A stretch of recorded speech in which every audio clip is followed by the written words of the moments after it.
Important terms draw ड्रॉई पे हम पढ़ चुके हैं, आगे बढ़ेंगे। Term of a bill, tenure, term, period intervening between the date on which the bill is drawn and that on which it becomes due is called term of the bill. 60 days, 45 days, 3 months, 2 months, whatever may be the term of the bill. If a bill is drawn after sight, the term of the bill begins to run from the date of citing. That is when the bill is accepted. If the bill is after sight, एक होता है bill at sight, एक होता है bill after sight. Bill at sight मतलब मैंने अगर 1 अप्रैल को आपको बिल बना के भेज दिया ना, तो 1 अप्रैल से मीटर डाउन हो शुरू हो चुका है, टाइम पीरियड स्टार्ट हो गया, तो 90 डेज फ्रॉम 1 अप्रैल काउंट होंगे या 3 मंथ्स फ्रॉम 1 अप्रैल काउंट होंगे. Bill at site. Bill after site, मैंने आपको बिल भेजा है, जब तक आप एक्सेप्ट नहीं करते उसको तब तक टेन्योर स्टार्ट ही नहीं हुआ, तब तक टर्म स्टार्ट ही नहीं हुआ. मैंने 1 अप्रैल को आपको बिल भेजा, आपने 5th को एक्सेप्ट किया, तो 5th से उसका टेन्योर और टर्म स्टार्ट हो. ओके, फर्क समझ आया बिल आफ्टर साइट और बिल एट साइट में? Yes, sir. ओके, तो बिल एट साइट और when the bill is drawn after date, the term of the bill begins to run from the date of drawing the bill. तो bill after date मतलब जिस date पे मैंने bill बना के भेज दिया ना आपको, उसी दिन से. तो सिर्फ बिल आफ्टर साइट में टर्म तब शुरू होती है जब एक्सेप्टर ने एक्सेप्ट कर लिया हो, उससे पहले नहीं. पॉइंट, टर्म ऑफ बिल का मतलब क्या है? कह रहे जब बिल बनाया और जब पैसे मिले, उसके बीच में जो आता है वो होता है टर्म ऑफ बिल. कह रहे टर्म ऑफ बिल कब शुरू होता है? कह रहे बिल आफ्टर साइट में, सिर्फ और सिर्फ बिल आफ्टर साइट में जब एक्सेप्टेंस आ जाएगी तब शुरू होगा. बाकी सारे केसेस में जैसे ही ड्रॉअर ने बिल बनाया, टाइम पीरियड उसी दिन से शुरू हो जाएगा. Due date, the due date is the date on which payment of the bill is due for payment. Due date is the date on which the payment of the bill is due for payment. जिस दिन आपको payment देनी पड़ेगी. Important concept है. Days of grace, days of grace, 3 extra days are added to the period of the bill. ध्यान से देखना, मैंने 1 अप्रैल को आपको बिल बना के भेजा, 3 मंथ्स का बिल था, तो अप्रैल मई जून, 1 जुलाई को पेमेंट ड्यू है. 3 मंथ्स है ना, अप्रैल मई जून, 1 जुलाई को पेमेंट ड्यू है. कह रहे 3 डेज ऑफ ग्रेस दिए जाएंगे, 3 दिन एक्स्ट्रा दिए, तो 1 + 3, तो मैच्योरिटी डेट और ड्यू डेट क्या हो जाएगी? 4 जुलाई. ध्यान से सुनना, 1 अप्रैल को मैंने बिल बना के भेजा, 90 डेज का बिल था, तो अप्रैल पूरा, मई पूरा, जून पूरा. 1 जुलाई को पेमेंट ड्यू है, 1 जुलाई को पेमेंट ड्यू है, यस और नो? अब 1 जुलाई को पेमेंट ड्यू थी, बट उन्होंने बोला कि as a custom 3 extra days of grace दिए जाते हैं, 3 डेज ऑफ ग्रेस, तो 1 + 3, 4 जुलाई को आपकी पेमेंट ड्यू होगी. तो मैच्योरिटी डेट क्या मानी जाती है? Term of the bill plus 3 days of grace. कहते हैं अगर उसने नहीं दिया तो 3 दिन तक वो दे देगा, तो 3 डेज ऑफ ग्रेस देंगे. तब तक भी नहीं दिया, फिर मान लो कि बिल डिसऑनर हो गया, अब आप अपना लीगल एक्शन ले सकते हो. जब तक 3 डेज ऑफ ग्रेस ना हो जाए, कोई लीगल एक्शन नहीं ले सकते. डेज ऑफ ग्रेस क्लियर है? Yes, sir. Yes, sir. Okay. Suppose a bill is drawn on 8 मार्च, 8 मार्च को बिल ड्रॉ किया था 3 मंथ्स के लिए, तो मार्च, अप्रैल, मई, तो 8 मार्च से 8 अप्रैल, 8 अप्रैल से 8 मई, 8 मई से 8 जून, ये तो हो गए 3 महीने. अब इसमें 3 डेज ऐड कर दो, adding 3 days, the due date will become 11th June. बड़ा इंटरेस्टिंग पॉइंट है. यहां तक क्लियर है सबको? 3 days of grace. Yes, sir. ठीक है. If the due date falls on a public holiday, the bill will be payable on the preceding working day. उससे एक दिन पहले. कि जैसे फॉर एग्जांपल आपकी डेट ऑफ मेच्योरिटी आ रही है 2 अक्टूबर, 15 अगस्त, 26 जनवरी, पब्लिक हॉलिडे, कह रहा है उससे एक दिन पहले आपको पेमेंट करनी पड़ेगी, प्रीसीडिंग। ठीक है, it may be a public holiday, bank holiday, Sunday, ठीक है। द बिल इज पेबल, अब ध्यान से देखना, एक तो ये हो गया, if it is a public holiday it will be payable on 1 October, the preceding day, when the due date, last day of grace, क्या कह रही है, if the due date falls on a public holiday the bill will be payable on the preceding day. A bill due on 2nd October will be payable on 1st October. When the due date, last day is a bank holiday or Sunday and second day of grace is also a holiday, then the bill is payable on next succeeding business day. It may be noted that 3 days of grace are not added in case of instruments payable on demand. ध्यान से देखना, कह रहे अगर आपकी maturity date public holiday आ रही है तो आप क्या करोगे, उससे एक दिन पहले पेमेंट करोगे। कह रहे उससे एक दिन पहले वाला बाई चांस संडे निकल आया या कोई और पब्लिक हॉलिडे कुछ भी अनाउंस हो गया तो फिर सक्सीडिंग डे, फिर क्या हो जाएगा, नेक्स्ट डे, सेकंड की जगह क्या हो जाएगा, 3 अक्टूबर। बात समझ आई? ड्यू डेट थी 2 अक्टूबर, तो आपको पेमेंट करनी पड़ेगी एक दिन पहले, पब्लिक हॉलिडे से एक दिन पहले। अब अगर 1 अक्टूबर संडे होगा तो ये थोड़ी ना उससे एक दिन और पहले आ जाओ, नो, कह रहे फिर आप एक दिन बाद कर देना, कोई बात नहीं। तो सेकंड के बाद कौन सा हो जाएगा, 3 अक्टूबर। बात समझ आई? Yes Yes, sir. और उन्होंने क्या बोला कि days of grace are not added in case of bills और instruments payable on demand. Payable on demand का मतलब होता है जब प्रेजेंट किया जाएगा आपको पेमेंट करनी पड़ेगी, कोई एक्स्ट्रा डेज नहीं मिलेंगे। Bill payable on demand exceptional category होती है, उसमें डेज ऑफ ग्रेस नहीं मिलते। तो डेट ऑफ मेच्योरिटी ध्यान से देखना, इंपॉर्टेंट है काफी ज्यादा, ऑब्जेक्टिव टाइप से भी और टर्म टू द सब्जेक्टिव है, वैसे भी बहुत इंपॉर्टेंट है, दोनों तरीके से क्वेश्चन आ सकते हैं। Date of maturity calculation, the date which comes after adding 3 days to the due date is called the date of maturity.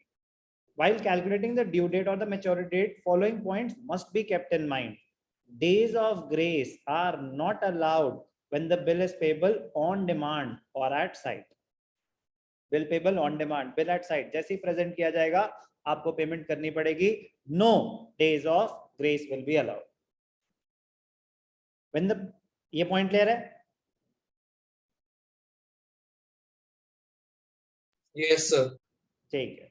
B, very very important, when the period of the bill is stated in days, मतलब होता ना, अभी हमने करा कि 3 months 2 months, तो हो गया period is stated in months.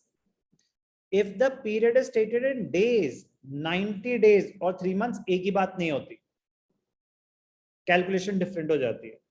45 days, क्योंकि हर मंथ में थोड़ी ना 30 days होंगे, किसी में 31 हो सकते हैं, किसी में 30 हो सकते हैं, किसी में 28 हो सकते हैं, किसी में 29 हो सकते हैं। तो when the calculation is given, when the period is given in months, तो months में करेंगे irrespective of the number of days। लेकिन if the period is given in days, तो exact day wise calculation होगी। फॉर एग्जाम्पल आपका bill आपने बनाया था 1 अप्रैल, तो अगर 3 months हैं तो ड्यू डेट क्या हो जाएगी, अप्रैल मई जून 1 जुलाई प्लस 3 days ऑफ ग्रेस, तो क्या हो जाएगा 4 जुलाई। यस और नो? यस सर अगर यही होता 1 अप्रैल और टाइम पीरियड है 90 days, तो ध्यान से देखना बेटा, अप्रैल में कितने दिन होते हैं, 30 days, 30 मई में कितने होते हैं, 31 31, जून में कितने होते हैं, 30 बट हमारे कितने बचे हुए हैं, 29। यस सर 29 जून क्या हो जाएगी आपकी डेट ऑफ मेच्योरिटी, उसमें 3 days ऑफ ग्रेस ऐड किए जाएंगे, 30th जून, 1 जुलाई, 2 जुलाई, डिफरेंट हो जाएगा। यस सर तो जब डेज में है तो आपकी कैलकुलेशन डेज में होगी। पॉइंट बस ये समझना है। अभी अभी बस थियोरेटिकली कर रहे हैं, क्वेश्चन को मैं आपको करके दिखाऊंगा, लेकिन समझना है पॉइंट को आराम से। When the period of the bill is stated in days, the calculation of the maturity date will be in days, which includes the date of payment but excludes the date of transaction. However, 3 days of grace are added. 3 days of grace are added. Example, अब ध्यान से देखना, इसमें ये important point है जो consider करना चाहिए था हमें। It excludes the date of transaction. It excludes the date of transaction, but includes the date of payment. तो ध्यान से देखना बेटा, उस केस में क्या हो जाएगा, मैं कलर डिफरेंट यूज करूंगा। If it excludes the date of transaction, तो आपके पास अगर मैं 1 अप्रैल कंसिडर नहीं कर सकता तो अप्रैल में कितने दिन बचे हैं आपके पास, बस 29। yes or no? If I cannot include the date of transaction, तो 1 अप्रैल तो गया, अप्रैल में कितने दिन और बचे हैं, 29। Yes, sir. मई में पूरे 31 है, तो 50 60। जून में फिर कितने यूज होंगे, 30 डेज। यस और no? Yes, sir. Plus 3 days of grace. तो डेट ऑफ मेच्योरिटी क्या हो जाएगा, डेट ऑफ मेच्योरिटी हो जाएगी आपकी 3 जुलाई।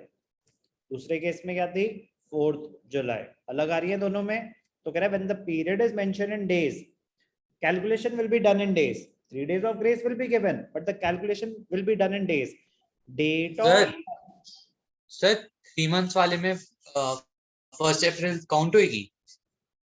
वो वैसे होता है कि अप्रैल पूरा तो फिर फर्स्ट में 1 महीना हो गया सारी का, उसमें डेज है ही नहीं। 1 अप्रैल ना, तो 1 महीना पूरा आगे फर्स्ट में ऐसे हो जाता। अगर 3 अप्रैल होता तो 1 महीना पूरा आगे 3 में होता। दिन कितने उससे फर्क नहीं पड़ता, सेम डे नेक्स्ट मंथ 1 महीना कंप्लीट हो जाएगा। सर डेज और एक और बार समझाओ। श्रुत क्लियर है? Yes sir. ठीक है, डेज में when the period is given in days, तो calculation will be done in days.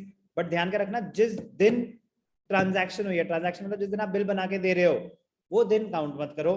अब 90 डेज है, अगर मैं कोई और एग्जांपल क्रिएट कर देता हूँ, 1 अक्टूबर था अगर डेट ऑफ बिल, अब 90 डेज है, तो आप बोलो अनंत 1 अक्टूबर है, तो अक्टूबर में कितने दिन हो गए, सर 30 हो गए। 31 टोटल होते हैं, फर्स्ट काउंट नहीं कर सकते। Date of transaction is not included, तो अक्टूबर में कितने हो गए, 30। नवंबर में 30, नवंबर में 30, दिसंबर में 30। करेक्ट। तो ये हो गए 90 days. Now 3 days of grace, तो 31 दिसंबर, 1 जनवरी और 2 जनवरी। 2 जनवरी will be the maturity date, क्योंकि date of payment is included, date of transaction is not included. Date of payment 2 जनवरी इज द डेट, तो 1 2 3 3rd डे ऑफ ग्रेस, 2 जनवरी will be the date of maturity. समझ आई बात? Yes sir.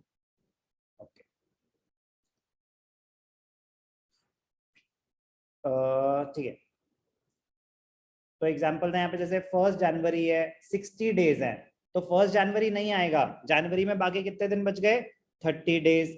फरवरी में कितने हैं आपके पास, 28 डेज, तो 58 हो गया।